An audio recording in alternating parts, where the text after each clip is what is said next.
What did the president mean when he said Israeli Prime Minister Benjamin Netanyahu wasn't doing enough to reach a hostage and ceasefire deal? So here's what I'll say. He was asked a question by your colleague, a direct question, and he answered it. What I will say, I think more broadly, which is important to note, and the president said this in his statement over the weekend, is that make no mistake about it, Hamas leaders are going to pay for these crimes.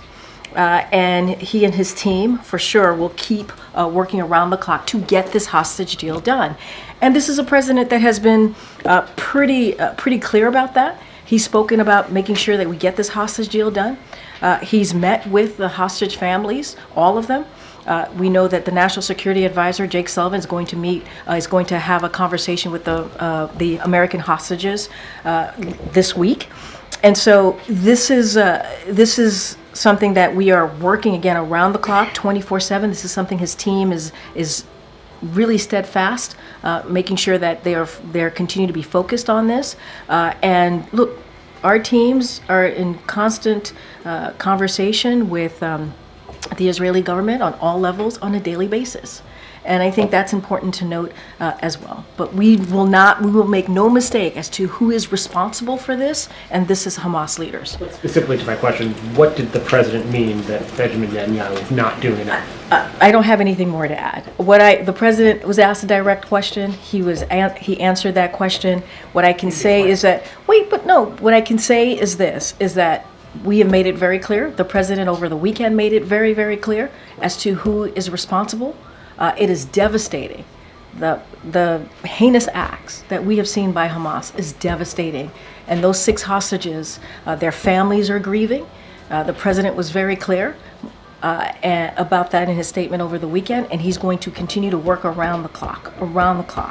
And that's the focus of the president and this administration. Quickly on a different topic, the president yesterday also said that he was a little remorseful that the Secret Service wouldn't let him go into the crowds the way he once was as a candidate. Was that in response to any specific change, or just has something changed in terms of the security around the president, or is that just So I did see the president say that. I would have to refer you to the Secret Service to speak to the president's comment. That is something that when it comes to the president's security or any of the security of the 4 principles, I can't speak to that from here. You have to speak to the Secret Service. Catalina. Thanks, Karine. Kirby said that President Biden has been very personally involved in the ceasefire negotiations. Can you give any color on any meetings he's had today on the Middle East? Any meetings with his aides or foreign leaders on this today? So, as I said, his aides are in regular touch on a daily basis on this particular issue of trying to get this hostage deal. It is a priority. It is a must. We want to get this done. The president, as you know, and the vice president were in the Situation Room yesterday, meeting with a few of their advisors of this administration to talk about next steps, to talk how we're going to move forward here. We talked about how we are also continuing to engage with our co-mediators, which is Egypt and Qatar. That continues. And so the president gets daily updates from his team. He had the PDB this morning and got an update from his team then. And so he is, and has had, even during the past 2 weeks, we have read out multiple conversations that the president has had with leaders in the region, including Egypt and Qatar. So that is not going to end. The president focuses on that on a daily basis. He is passionate, committed, wants to see this happen, and his team is working around the clock to get this deal done. And that's what we're going to focus on. Okay, what more could Prime Minister Netanyahu be doing to get a deal done in the president's view? So look, I don't have anything to add or any color or anything more specific to add to what the president said yesterday. Again, he was asked a direct question. He answered it. Don't have anything else to add. What we're going to continue to do is continue to have conversations on next steps with our co-mediators, as I mentioned moments ago, Qatar and Egypt, to figure out how to move forward. We are committed, this president is committed to making sure that we get a ceasefire deal. We got to remember what this means. This means that it ends the war. The president wants to see this war ended. The president wants to see the Palestinian people continue to get relief. We want to up the assistance into Gaza to the Palestinian people, and we want to get hostages home. We want to get hostages home to their family. And what we, the story that came out over the weekend of these 6 hostages, obviously one of them being an American citizen, is devastating. It's devastating. It was it was a devastating news and heinous act that we saw by Hamas. Does the president regard any of the Israeli demands that have been put on the table during these negotiations as unreasonable?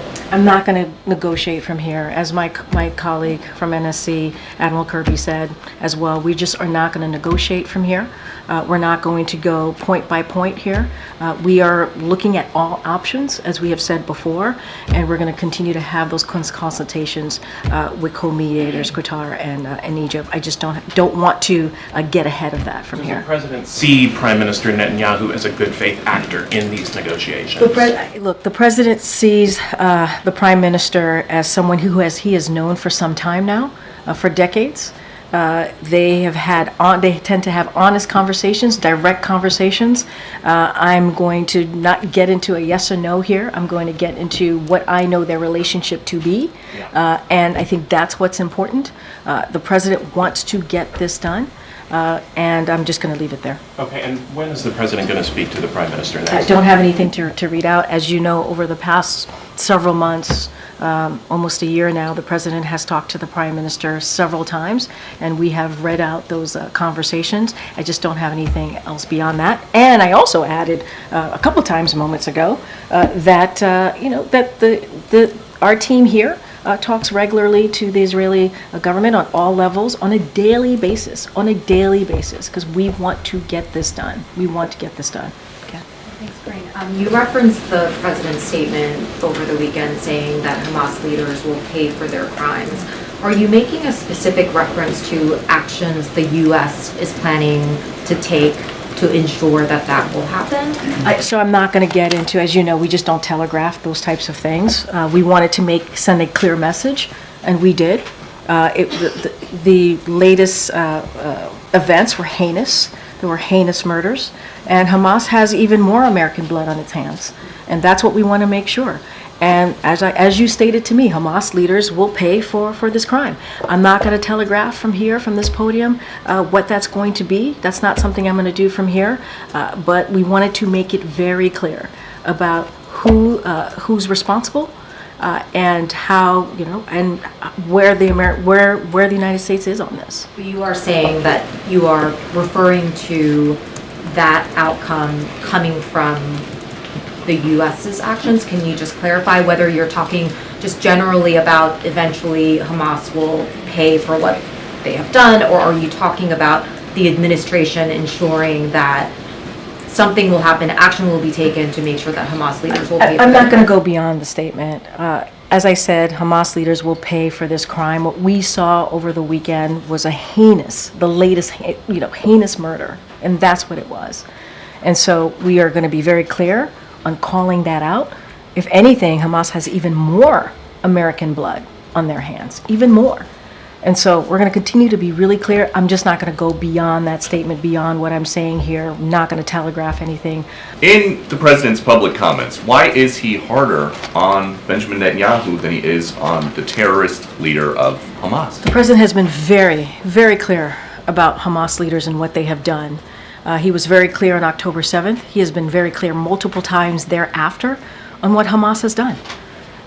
And they have, it is a heinous murder of what they did recently. And what they did on October 7th, and what they, more than 1,200 souls were taken. And then hostages were taken.